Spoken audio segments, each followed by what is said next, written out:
Welcome to Financial Issues, where we join reality with truth, helping you make the most of your money by honoring God with your investments. Now listen in as we give you the practical tools and advice you need to become a biblically responsible investor. Good morning, everyone. Welcome back to Financial Issues. Wonderful to be here with you all today. I'm Seth from our Financial Issues headquarters here in Philadelphia. Great to have you all this morning. Sam Case and the Studio A team is here with me as well. Sam, welcome back, buddy. Great to have you once again. Great to be here as always. We got an exciting show today. It's going to be fun. I don't know how lively it'll be compared to yesterday. Yesterday, we had that lively Social Security conversation.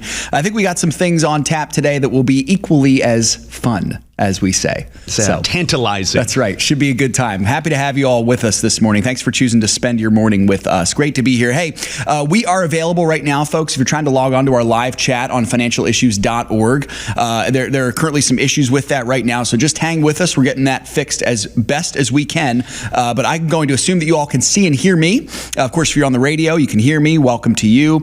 If you are on, if you're watching on YouTube, Facebook, Twitter, Rumble, you are welcome to chat right there. We can see those chats also. By the way, nothing's stopping you from watching on all of them at the exact same time. You can do that. You can watch all the streams, and then you're really a Financial Issues super fan, I think. So, great stuff there. Good to be here with you all today. Hey, let's make some sense of the latest news in the melee in the Middle East today. My friend Frank Gaffney of the Institute for the American Future is going to join me to share his expertise on this. You're not going to want to miss that. Also, Donald Trump is putting pressure on Congress, I think necessary pressure, to pass the big beautiful bill before the July 4th recess. Also, oil prices continue to remain in check, to a surprise to some, of course. We'll see what has come of that in the midst of the war in the Middle East. All that and more on Financial Issues, folks. I'm grateful for each of you. If you want to join the conversation as well, you can do so on our phone lines. 610-363-1110 is the number to call in. 610-363-1110. Partners, I hope you checked out yesterday's partner commentary. Excellent read. I hope you'll take a look at that. Here's Shanna's expertise. And please act on yesterday's sell alert as well. This is for CD82. CD82. We issued a sell alert for that company. Please act on that immediately for partners. All right, let's kick this off here, Sam. So we mentioned oil prices. They have been falling after Trump okays oil to China. What can you tell us about this? Yeah, very surprising, right? Because this has been the big fear that this is going to spike oil prices. I remember Tucker Carlson was concerned we were going to see $30 gasoline, but that is just not the case, at least for right now. Per CNBC, oil prices actually fell sharply on Tuesday after President Donald Trump said China can now keep buying oil from Iran. This comes as Trump back in May threatened to bar any country that buys Iranian oil from doing any business with the United States. Trump has since changed his mind now that the situation with Iran is coming to an end. Trump posted on Truth Social, quote, China can now continue to purchase oil from Iran. Hopefully, they'll also be purchasing plenty of oil from the U.S. Also, it was my great honor to make this happen. Now, it should be noted that China is by far the largest buyer of Iranian oil, with Beijing purchasing, get this, about 90% of Iran's oil exports, and that's close to about 15% or so of China's total oil imports. So they rely on each other quite a bit there. China has also warned Iran against closing the Strait of Hormuz, something that Iran has threatened to do as the strait sees about a quarter of the world's oil trade, as such a move would actually damage China far more than it would hurt the United States. That's good stuff, Sam. Thanks for bringing that to our attention. We'll talk about the Strait of Hormuz in just a moment, actually, because, that is a really important point in the world. This is good news for the United States, folks. Before I mention that, though, let me just tell you where oil's sitting right now. Just under $65 a barrel. So, pretty tame there, even as we're looking at it live right now. So why is this good news for the United States? Well, a couple reasons. First, China is our competitor on the world stage. We all know that. That's common knowledge. But when they're in a position of weakness and dependence upon another nation, that is really good for us. And it seems like they're in a position of dependence upon Iran. Second, Sam, you've talked about this before, and I think it's really keen for our audience to know this.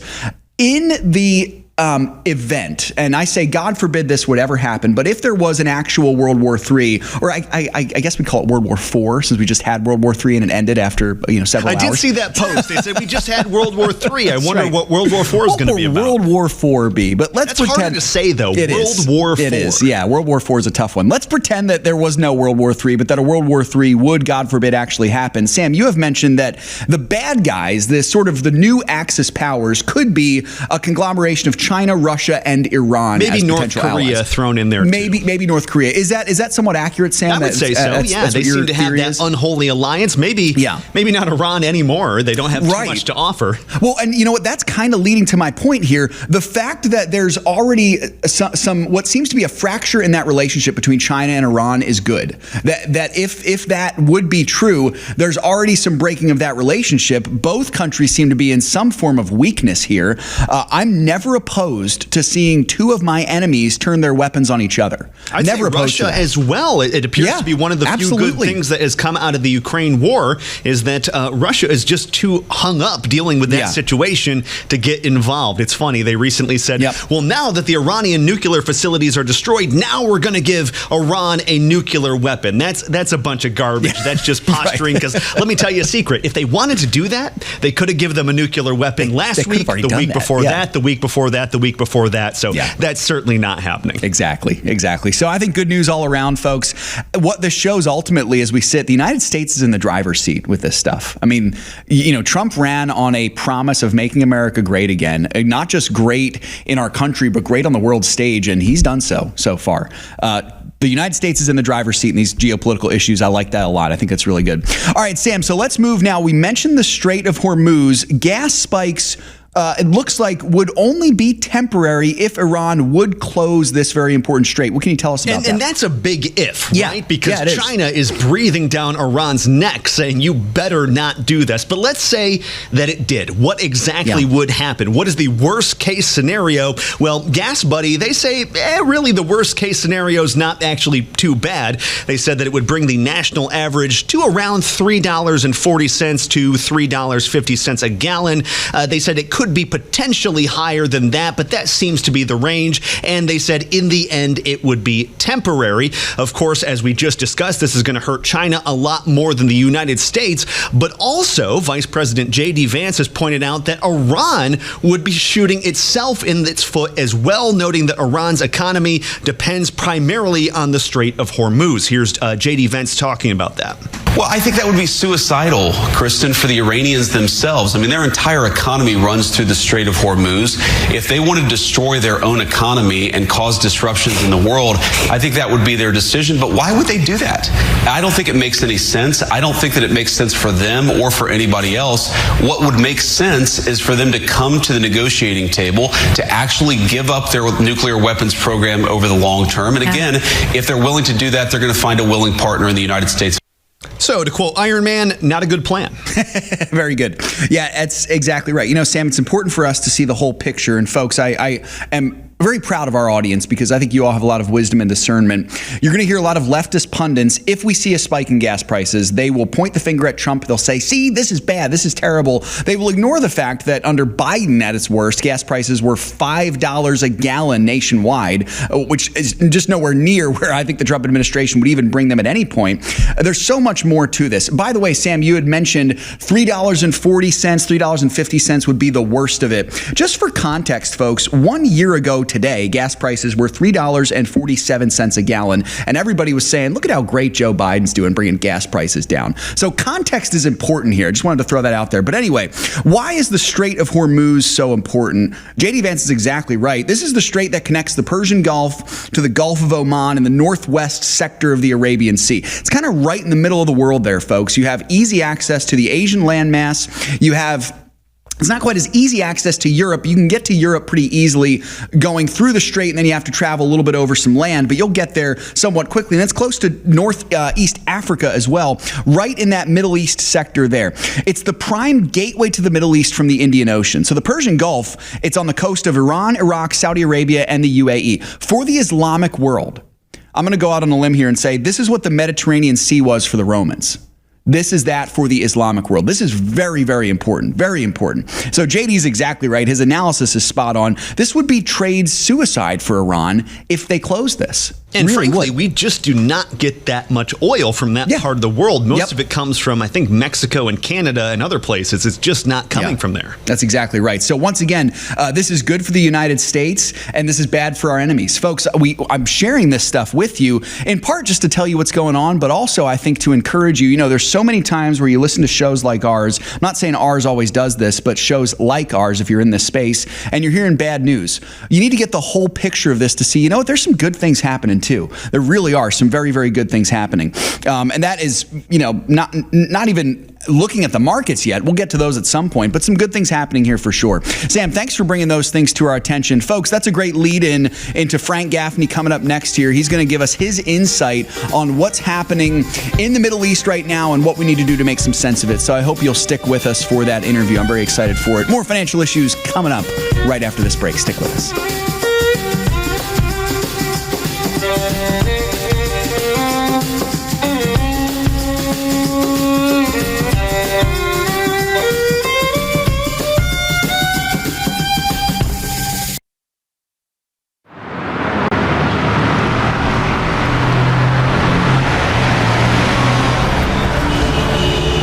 Navigating through investment options can be challenging, especially when you're determined to uphold your God-given values. Every dollar you invest is a vote for the world that you want to live in.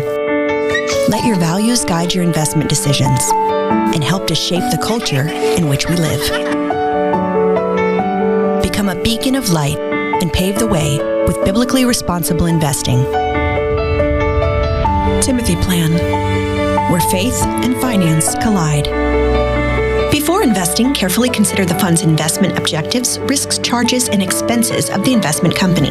This and other important information can be found in the fund's prospectus. To obtain a copy, visit timothyplan.com or call 800-846-7526. Read each prospectus carefully before investing. Investing involves risk, including the potential loss of principal. Through Crossroads Kids Club, lives like Dali's are being changed all over the world. When I was 8 years old, my parents separated temporarily. It made me feel lost, empty, and without direction. Until one day, I went with my cousins to the Crossroads Club. This led me to know Lord Jesus and accept Him in my heart. He changed my life, and I don't feel lonely anymore. Reaching kids with the hope of the gospel in schools and across the world. You can change a young life today at reachourschools.com. If a woman sees her baby on ultrasound, it doubles the likelihood that she'll choose life. On top of that, we share the gospel of Jesus Christ with her. This is why you should support preborn. Then they sat me down. If you were to die today, do you think you would go to heaven? And I was like, no. Keeping the child was my first stepping stone. And ever since then, God has cleaned me up from the inside out. Help support women in need. Go to preborn.com/FISM. Securities offered through G.A. Reppel & Company, a registered broker-dealer and investment advisor, member FINRA and SIPC. Opinions expressed by Shanna are hers alone and are for informational purposes only and do not necessarily represent those of G.A. Reppel or the outlet on which you are listening. You should consider how the information applies to your situation prior to personally implementing it and consult any financial professional you work with to make sure it's applicable to your financial plan. You know, folks, one of the most joyous parts of my job is getting to bring in experts who can speak to issues in a far greater manner than I can. And I've got one of those on here with me right now. My friend Frank Gaffney. Frank's the president of the Institute for the American Future. He is an American patriot at heart. He's spent his life serving our country. He served as President Ronald Reagan's Assistant Secretary of Defense for International Security Policy. And I always look forward to our conversations together. Frank, welcome back, brother. It's great to have you on again. I look forward to them as well, Seth. Thank you so much for having me back. Absolutely. So, Frank, you're my go-to guy, of course, when it comes to international security, particularly concerning the threat of communist China, but your expertise goes far beyond that. You've been keeping a close eye on the goings-on in the Middle East, and there are a lot of things happening right now that we need to be aware of. That's really where I'd like to focus our interview today. So, to start with, what do you make of how this whole thing has played out thus far? Let's just start there. I think it's a story of extraordinary success. up to a point. And the success has been largely a result of our friends in Israel having serially decimated Hamas in Gaza, the Houthis in Yemen, Hezbollah in Lebanon, and now the Iranian regime.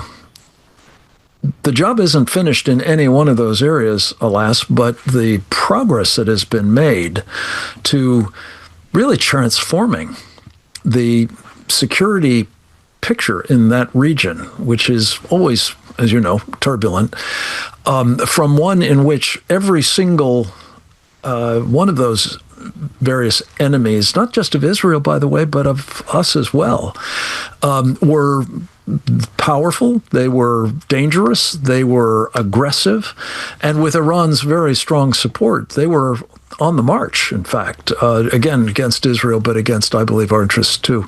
So when I say up to a point, we did a fascinating webinar briefing, really, yesterday, sponsored by our Victory Coalition and our partners in Israel, the Israel 365 Action Team. And it lays out what yet needs to be done. And I'm a little apprehensive, I must say, that the ceasefire is giving a kind of new lease on life to the regime in Iran, which has made all of those other things so dangerous. And just a final thought on this, I'm kind of the view that up until the ceasefire, this regime seemed to be dying. And my bottom line is, do not resuscitate. And I'm a little concerned that may be what we're doing with the ceasefire. And Frank, let's speak to that for just a little bit more here. Why is that such a concern for you? Because I'm sure many people probably saw the ceasefire and they thought, oh, yay, it's a ceasefire. There's no more fighting. Obviously, though, you're exactly right. That allows the enemy regime to stay alive. Why is that such a concern? Yes. It's the perfect question, and I hope it's top of mind for policymakers here in Washington especially.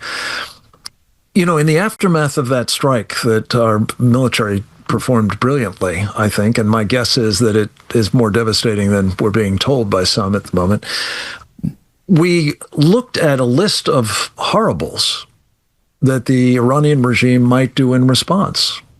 Attacking our military personnel spread all over the Persian Gulf area, attacking Israel, which it had been doing up until the ceasefire, perhaps mining or otherwise interfering with traffic through the strategic waterway known as the Strait of Hormuz, or how about this, activating Hezbollah and Iranian Revolutionary Guard Corps cells here inside the United States, which evidently include teams sent here for the express purpose of assassinating Donald Trump.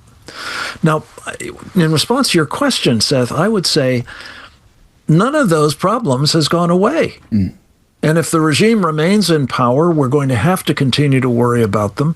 And I fear possibly find ourselves at the bad end of one or more of them actually eventuating.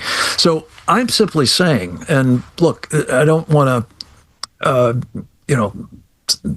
somehow minimize the challenges here, but I do think that if the people of Iran are liberated to the point where they can take out this regime, that's not only marvelously helpful for them, having suffered as they have for 46 years, it's a boon to Israel, it's a boon to the region, it's a boon to us as well. And I think that ought to be our policy, not legitimating the regime, which is the effect of saying, we want to have a deal with you guys.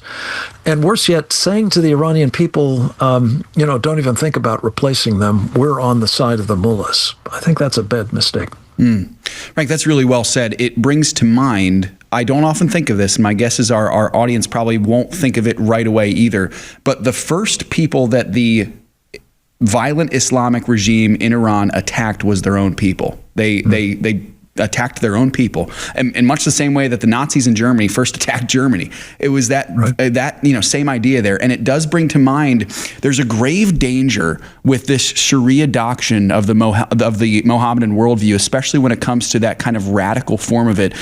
Charlie Kirk recently shared that this doctrine, which many Americans, I think, have become numb to now since a generation has passed since what happened on 9/11/2001, it is incompatible with Western civilization. What are your thoughts on that?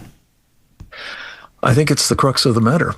And in particular, if people want to get a look at this webinar, victoryco.org is where you can find it. I'll put that in our chat. Victoryco.org, you said. Victoryco.org. Yep. I especially commend to you all, Seth, a remarkable speech presentation that was made by our friend Congresswoman Michelle Bachmann, now retired from the Congress, of course. And she says, look, the crux of the problem here is this religious belief that Sharia, the doctrine that is kind of the operating code, if you will, of authoritative Islam, not all Muslims, but the authorities of the faith for sure, and way too many others, embrace because it's rooted in Muhammad's own model. He's the perfect man, we're told. And that is that Sharia must dominate the world and that jihad, violent where possible, and perhaps were not possible through other means, needs to be practiced in order to accomplish the triumph of Sharia worldwide, to become, in effect, a new global order. That's what the Sharia supremacists of Iran have been about. That's what the Sunni Sharia supremacists of the Muslim Brotherhood and countless terrorist organizations and the like that they've spawned. They're all seeking that. And this is the reason that I'm so concerned, and I think Michelle is, and we all should be, in pretending, when Donald Trump said the war is over, that it actually is. It's certainly not in the minds of these folks who believe that it is Allah's will that they rule the world, and everybody else, most especially us, who stand in the way, must be forced to submit or be eliminated, period.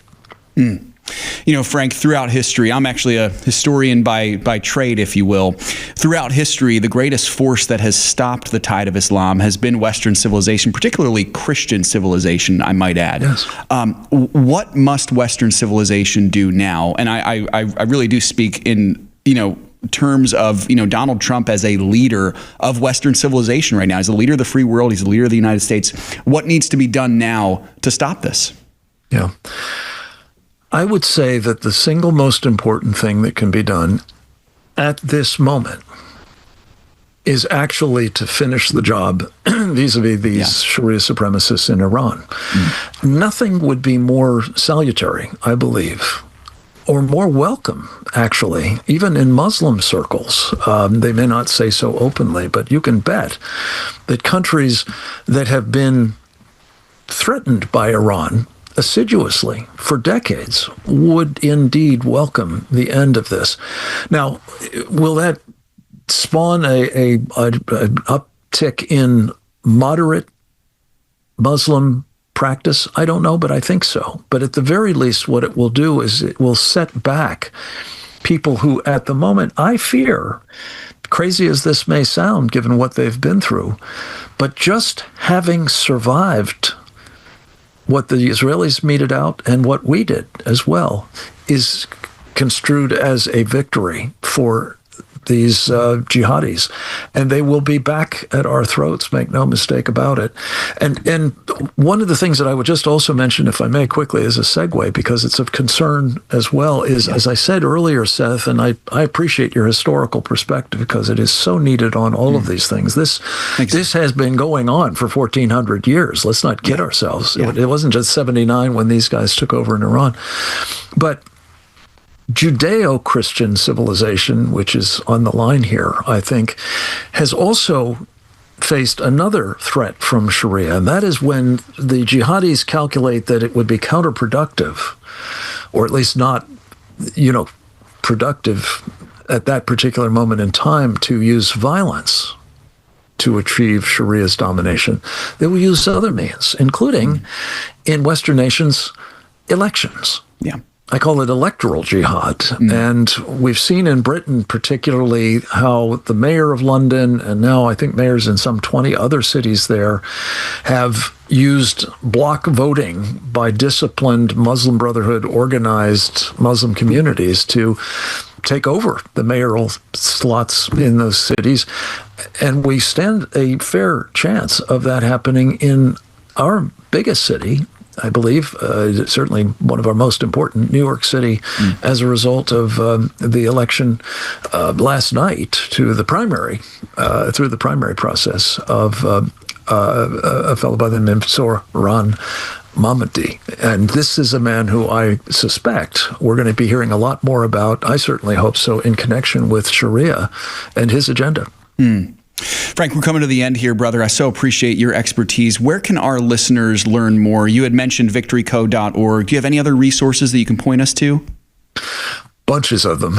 Truthfully, you mentioned my organization, the Institute for the American Future. Its website is kind of one-stop shopping, usfuture.org. We sponsor 5 different coalitions, one of which is the Victory one. And each of them has its own website, all very, very valuable resources. And I hope, to answer your question very simply, the single most important thing is, yes, taking out the mullahs of Iran. The Israelis are prepared to do it, but the rest of us need to become educated much more intensively about what they're up to. Absolutely. Frank, we appreciate you so much, brother. Thank you for bringing your expertise to us once again. Folks, if you have to leave us, hope you have a great day. More financial issues right after this. In the last 10 to 15 years being in ministry, being married, something that has been constant in our lives is Samaritan Ministries. As we've moved, we've had babies, we've had different things come up, we have just been able to rely on Samaritan in ways that we never really even thought about before becoming members.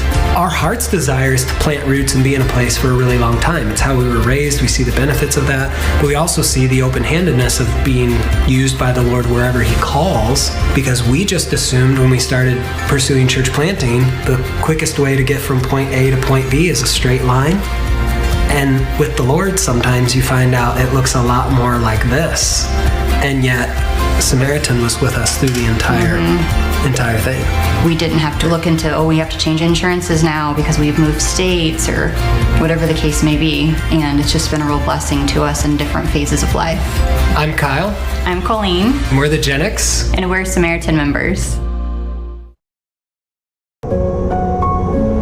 Fear and uncertainty can cause us to hold things tightly and rely on ourselves. But during uncertain times, as believers in Christ, we are called to surrender fully to our sovereign God.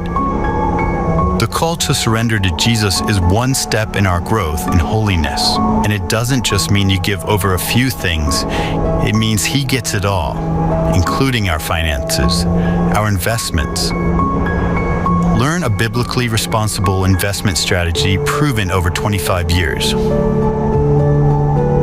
Keep the money God has entrusted to you out of companies that participate in things that God detests. Fully surrender. Become a Financial Issues Partner today. Learn more by going to financialissues.org/join. That's financialissues.org/join. I just love the first book of Exodus. The king says the Jews are too many. Get rid of them. I command you to kill the firstborn. But the midwives to the Hebrews heard the order, and what did they do? They defied it. And God dealt favorably with the midwives and gave them families. He blessed them for loving life. He blessed them for saving babies. We have re-entered the death cult in this country. You think about how much we elevate death, whether it be the chopping off of parts and we call it transgender care, whether it be shouting our abortion, and you see it so beautifully in John 10:10. It is the divide of the entire scriptures. Now, most people would say John 3:16, but think about it. The enemy has come to lie, steal, cheat, and destroy. I have come to give life and life more abundantly. That's the whole ball game, everybody. It is everything. And we have to have the joy of Jesus Christ to enjoy life and to protect it. It's a gift from above. And Preborn is leading the charge.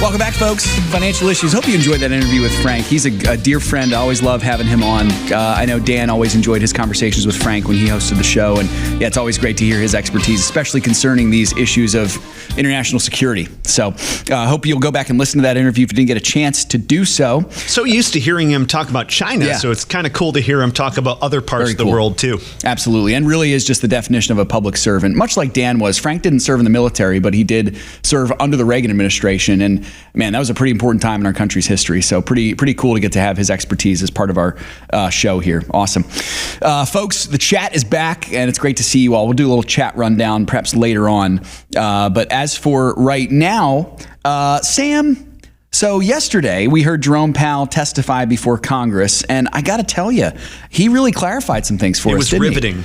No, he did not clarify stuff, but he did testify before Congress. Sam, what can we kind of decipher here from what Powell said?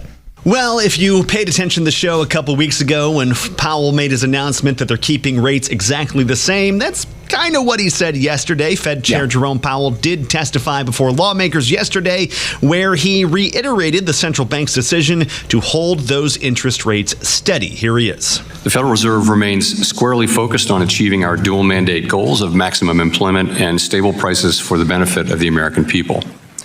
Despite elevated uncertainty, the economy is in a solid position.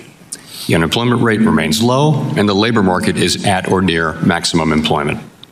Inflation has come down a great deal, but has been running somewhat above our 2% longer run objective. We are attentive to the risks on both sides of our dual mandate. Now, what's interesting here, Seth, is that a major factor in the Fed's decision is Trump's evolving tariff policy, which even Powell admits is unlikely to have long-term effects on inflation. Here he is. Policy changes continue to evolve, and their effects on the economy remain uncertain. The effects of tariffs will depend, among other things, on their ultimate level. Expectations of that level, and thus of the related economic effects, reached a peak in April and have since declined. Even so, increases in tariffs this year are likely to push up prices and weigh on economic activity. The effects on inflation could be short-lived, reflecting a one-time shift in the price level. It's also possible that the inflationary effects could instead be more persistent. Avoiding that would depend on the size of the tariff effects, on how long it takes for them to pass through fully into prices, and ultimately on keeping longer-term inflation expectations well anchored. With that in mind, the Fed is still expected to cut rates 2 times this year, many expecting the first to happen in September. However, futures market pricings do estimate a roughly 1 in 4 chance that there will be a cut sooner, perhaps sometime in July. Good stuff, Sam. Thank you for that. You know, I never mean to just purposely dunk on the Fed, but the reality is it is really hard to understand what they actually think. It just is. That's the way it goes. Discerning what the Fed is actually thinking, Sam, I liken it to something like this. If I try to interpret the meaning of a dream that my 3-year-old son has based upon an imaginary world he makes up with his sister, that's kind of like trying to interpret what the Fed is actually saying. It's almost impossible. Josiah, when he has a pretend world, you've got Narnia in there, you've got superheroes in there, you've got make-believe stuff, their pretend friends that they have that have no idea what their names are. You have all that stuff mixed in from various TV shows and books and all the things that they enjoy, and trying to discern the meaning of it, it's impossible. It's kind of like what the Fed is. The only difference is the Fed is made up of grown-ups. It's grown-ups. It's not 3-year-olds. Makes it even more complicated. But yeah, really not a whole lot of clarity there. It does seem like the Fed, as Dan used to say often, leading from behind. You have to remember, folks, in the last 4 days, we've had 2 Fed officials publicly supporting rate cuts in July, or at least publicly leaning towards it. 2 of them. Friday we had one, Monday we had another one also. It really seems like the Fed continues to lead from behind, Sam, and I wonder, and I'm hoping as well, that Trump has his eye on 2026 when Powell gets out of there, and he has the opportunity to appoint a more capable head. And possibly Scott Bessent. Possibly Scott Bessent. What the That's right. Say right now. He's the front runner, as it seems. Yeah. Maybe we'll see more active and intentional leadership.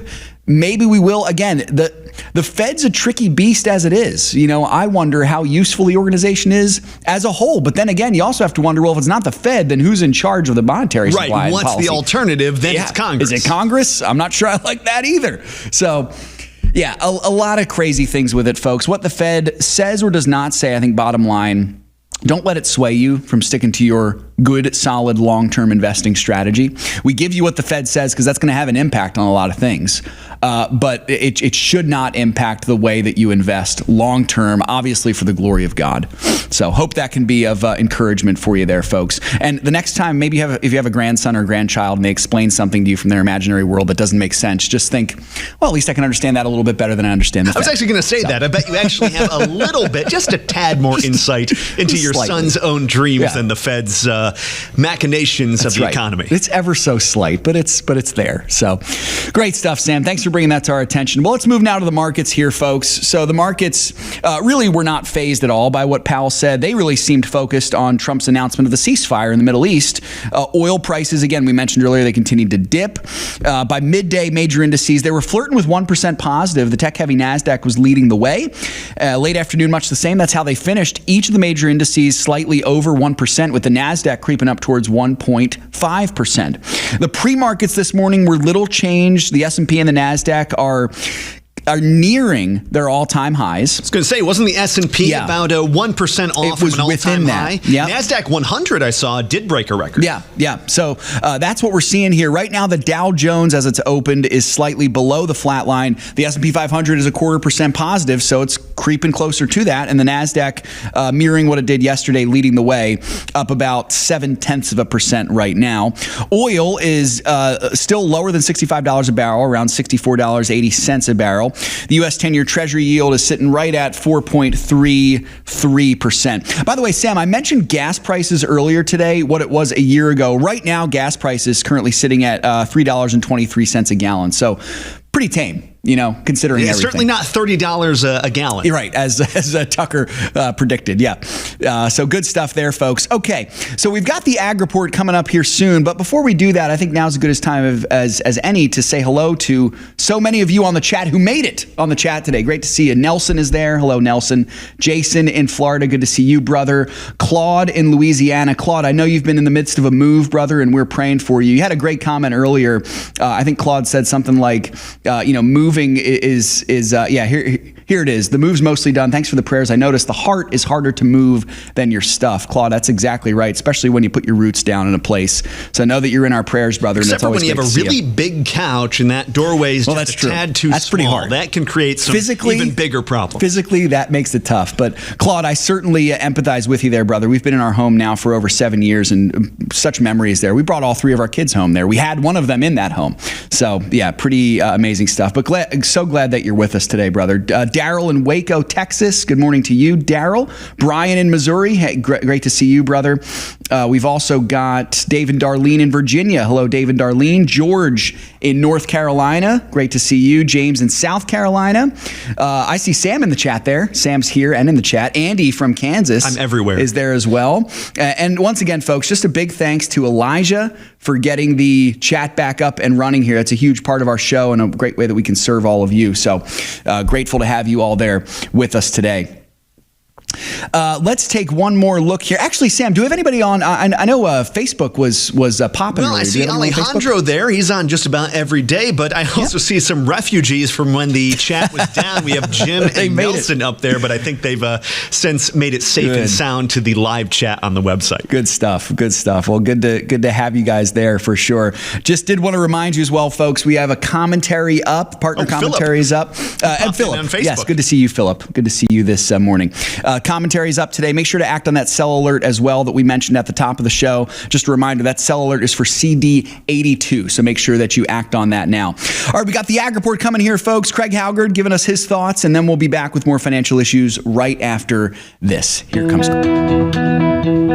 This is Craig Haugaard with your Financial Issues Ag Update for June 25th. Corn traders focused on weather, and as a result, prices headed lower yesterday. The crop is currently rated at 70% good to excellent, which is up from the 5-year average of 64% at that rating. Corn was also pressured by crude oil sell-off as that drag on ethanol, which in turn is negative to corn. December corn finished today 4 3/4 cents lower at $4.29 per bushel. Falling energy prices, softening world vegetable oil demand, and robust yield prospects for U.S. soybeans had the soybean complex retreating yesterday. The decline in vegetable oil demand was highlighted yesterday by a report that Indonesia's palm oil exports fell well short of expectations in April, mainly due due to reduced demand from India and the EU. November beans finished the day 9 3/4 cents lower at 10.37. Wheat prices continue to pull back as the conflict between Israel and Iran cools off. With that off the front burner, we're seeing the world market turn back to trading fundamentals in wheat. And with an ample world supply of wheat, the path of least resistance is to the downside. As a result, Minneapolis September wheat was 3.5 cents lower at 6.41 3/4. Kansas City dropped by 15 1/4 cents to close at 5.49 3/4. And we had Chicago 17.5 cents lower at 5.52. Cotton futures saw their bounce continue for a second consecutive session. At the closing bell, December futures were 38 points higher, settling at 67.79. Livestock futures had a mixed performance. August live cattle futures were 17.5 cents higher at $209.55 per hundredweight. August feeder cattle declined by 55 cents, settling at $302.25 per hundred. And we had August lean hog futures $2 and a dime lower at $110.95 per hundredweight. Class 3 milk futures saw their free fall continue. When the closing bell mercifully sounded, July futures were down another 30 points as we closed out the session at 16.96. This has been Craig Haugaard with your Financial Issues Egg Update. We'll be right back with more financial issues after this.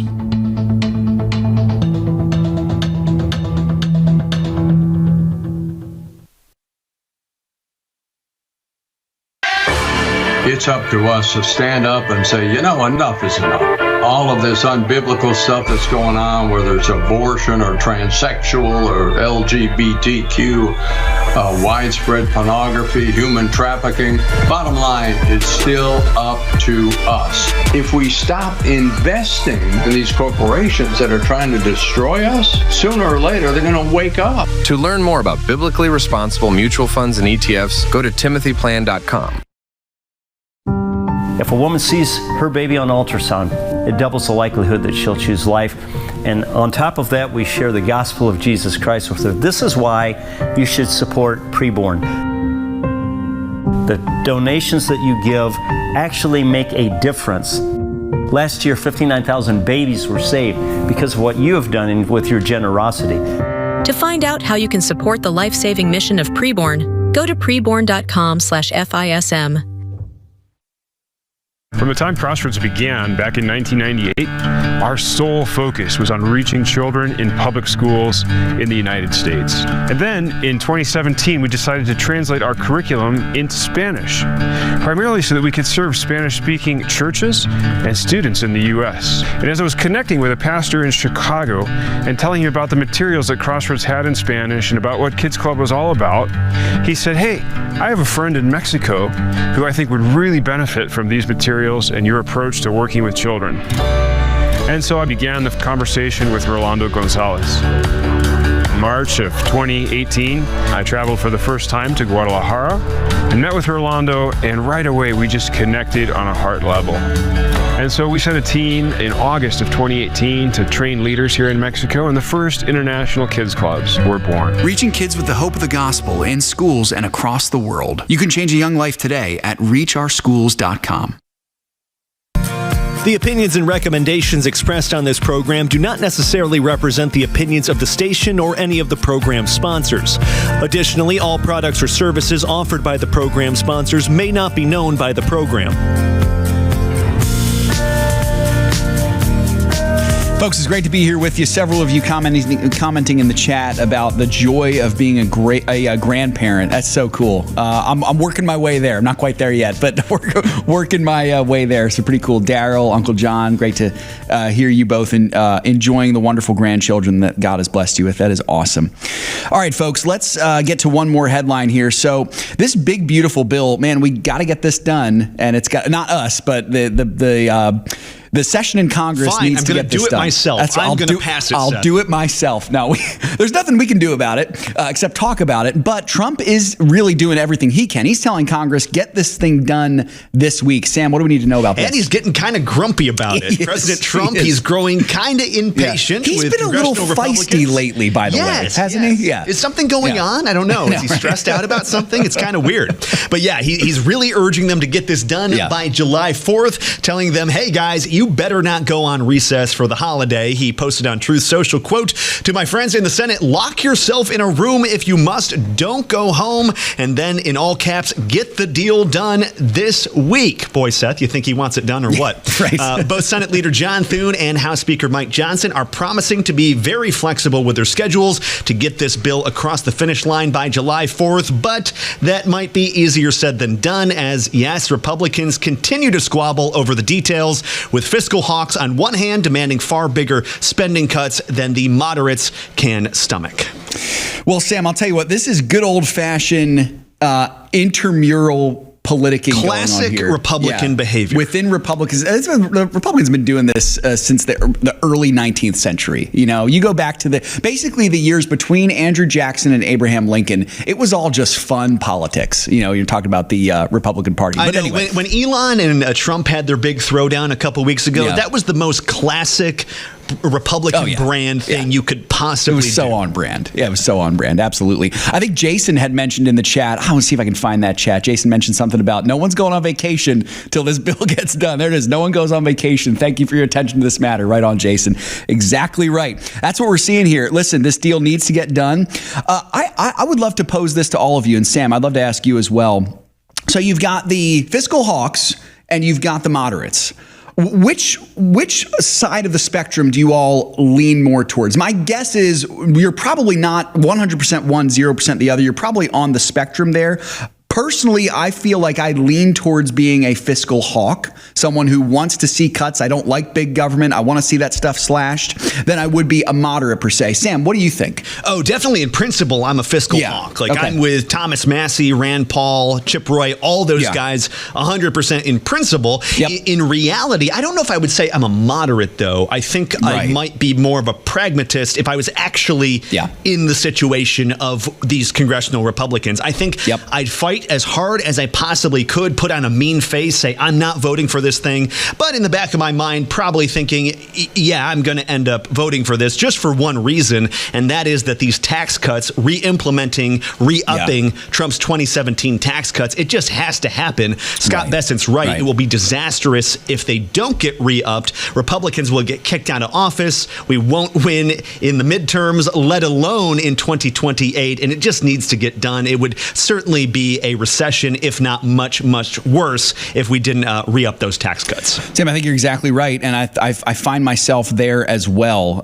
In principle, fiscal hawk, absolutely. I think in reality, still leaning towards that way, but understanding that what's more important is that this deal gets done. My hope is that enough people are leaning that way that the deal does get done and the fiscal hawks get something out of it too. Things get slashed that need to get slashed. That would be a perfect world scenario. I hope that's what happens here, but I think that's probably what's going to happen. There's going to be a little bit of compromise. Hopefully it does get passed. This thing does need to get done. Sam, you mentioned that tax portion of it is so important. I think an equally important thing with this as well is the slashing of Planned Parenthood. Yep, exactly. That would happen. That gets overlooked so much in this conversation, absolutely. But you're right. But if this thing gets passed, that is a deadly blow to Planned Parenthood. I'm not saying it would necessarily kill Planned Parenthood. I would be all for that. I would pray for that Planned Parenthood would be defunct and no more. I'm not saying that it will do that, but it could seriously harm Planned Parenthood. I forget what the number is, Seth, but it's either 1/3 to 2/3 of all their clinics would close if they lost this funding. The something exact like that. number is somewhere around 200 centers. That's Think about that. 200 Planned Parenthood centers getting closed because they lose federal funding. That's delightful. That's delightful. And we should pray for that. I think that's actually good. That's a virtuous thing for Christians to pray for that. And of course, tax cuts and saving babies. I don't know. That seems like a pretty good deal. Seems pretty good. And then the question has to be asked, is it worth it to pay for something like that? How much are you willing to pay? That's a life or death issue, at least the saving babies one. And the tax cuts is pretty important too. So that pulls the moderate strings in me a little bit to say, yeah, just get this thing done. So it's going to be interesting, political back and forth jockeying that we love to see within parties. And my hope is that we certainly get an answer before the July 4th holiday. Sam, do they go on recess starting next week, or is it not until July 4th? I think they're supposed to be off all next week, I think, according to their calendar. And they're saying right now, I don't think they're going to do that. Try to get this thing on Trump's desk by Independence Day. Yeah. Boy, what a 4th of July gift that would be for the 249th birthday of the country. That'd be pretty crazy stuff. Well, great, Sam. Thank you for bringing that up to our attention. Anybody in the chat, where do you land? You more of a fiscal guy? You more of a more of a moderate guy? I'd love to be able to hear what you guys have to say about that. My guess is you'll probably align similarly with what we had said. But yeah, I'd love to hear your thoughts. And don't mistake me. I'm all for the guys like Ron Johnson and Chip Roy. Oh, yeah, me too. Raising Cain about this issue. I think it needs to be done. I really appreciate some of these gadflies whose whole job is just to poke holes and raise issues. So I'm all for that, because that's how you get some more of those fiscal cuts, by some of these guys being obnoxious. That's how this thing becomes the best version that it can be, where you're not playing into a lot of the problems that we've seen in the last really several presidential administrations of government just spending like there's no tomorrow. You know, with that needs to stop too. They'll still do that, but maybe just a tad less than they would have. I think that's a realistic goal, is that we pull this back. My desire would be that they stop altogether and they start spending money wisely. That's probably not going to happen this side of glory. So we'll just have to get the most what we can there. So, well, folks, speaking of that, speaking of spending money well, being wise with it, Proverbs 28:22 tells us a stingy man hastens after wealth and does not know that poverty will come upon him.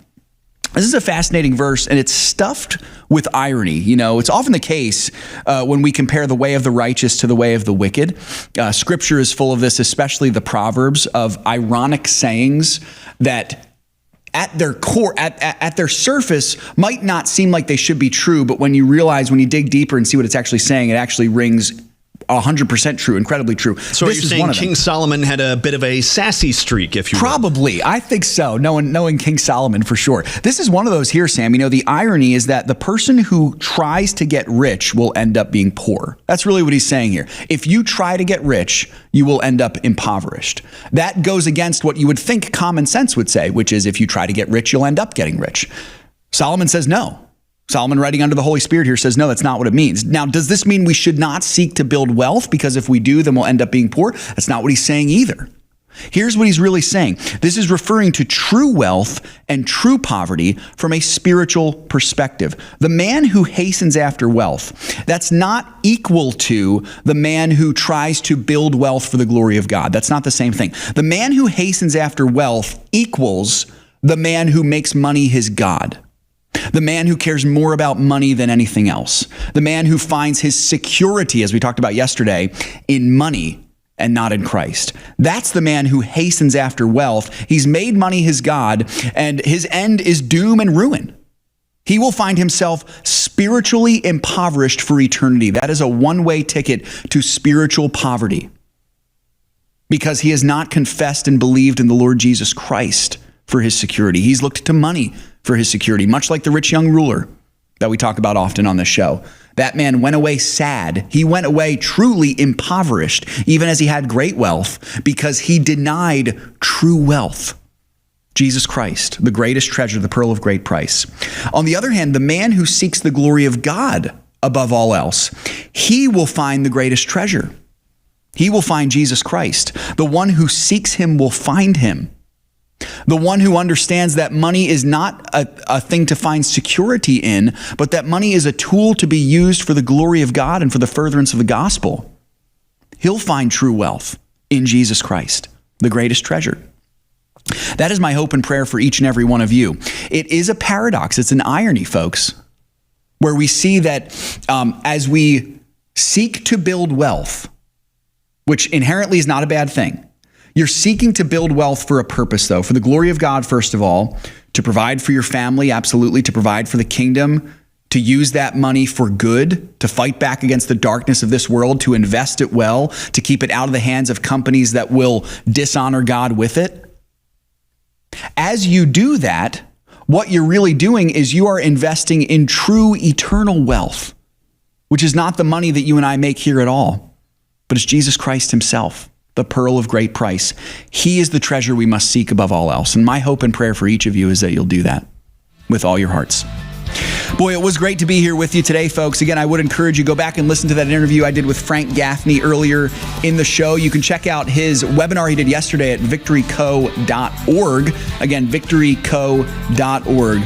Always great to have Frank on the program. Folks, Lord willing, again, we'll do it tomorrow. Just a reminder one more time, act on that Cell Alert CD82 partners. If you're not a partner, you're wondering what the heck we're talking about, consider becoming one today at financialissues.org. And make sure to read Shanna's commentary as well. It was excellent. Lord willing, we'll be back tomorrow. Until then, remember, it's all His. Let's be found good and faithful stewards with what God has given to each of us. God bless you all.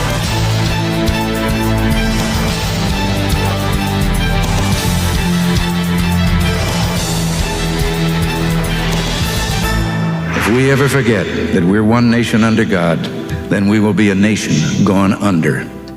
Thank you for joining us. This has been an FISM production.